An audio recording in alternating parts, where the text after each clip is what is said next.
I'm Jessica Dilling. I am an educational specialist at Child and Family Development at our Midtown office location. And I'm Christy Moss. I'm also an educational specialist at the Midtown location on Park Road.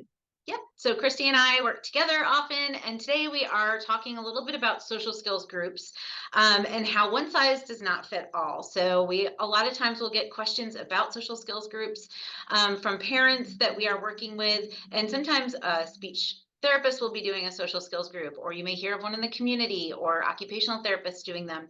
And here at Child and Family, the education team also offers social skills groups. So we thought it might be nice to be able to just talk about what to look for in a group and just some important tips for parents. So I wanted to ask Christy, because she's currently running a group, what are some important things to look for in a social skills group? Well, so when thinking of enrolling your child in a social skills group, a couple of things come to mind. It's important that the groups are based on some sort of curriculum, so that there's sort of a scope and sequence of topics that will be worked on. Also, it's really important for there to be a knowledgeable provider who will be implementing those lesson plans and working so closely with your child, because so much of what has to happen is in the moment, and there's a lot of instructor prompting that goes into that. And so having someone who can be very flexible and is willing to be in the moment with the children, possibly on the floor, possibly working with materials just as they are, and being right there in the moment to prompt for good social interaction. That's super important. And then also thinking about how many different types of children that we're going to be working with, so many different personalities, so many different levels of need, possibly with regards to social skills. Having someone who can be very flexible, Yes. because very often we may have children that need to stay in a particular area of the curriculum a bit longer and practice those skills a bit more. So those would be the main things to look for, I think.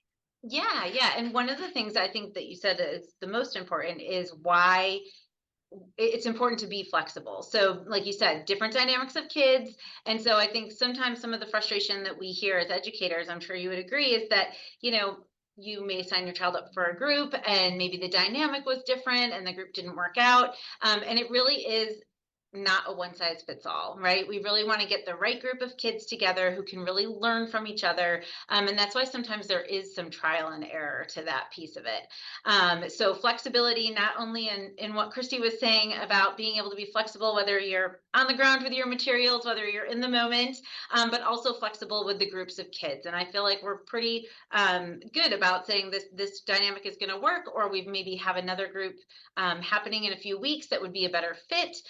So we've always got some groups going, and that's important.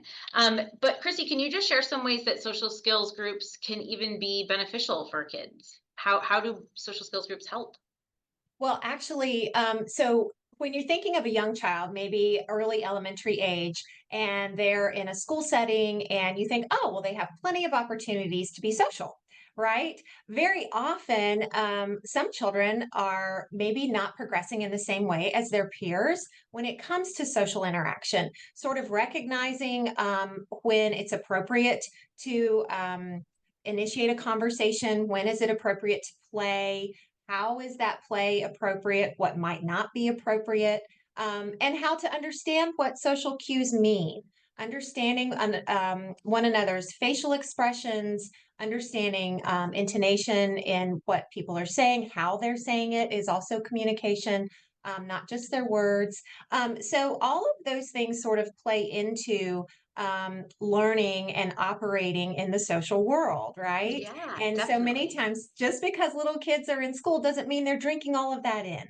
Yes. Sometimes they need adults to sort of support them and to point out some of those things that are happening so that they can become better recognizers of those Mhm. things and operate more comfortably in their social world.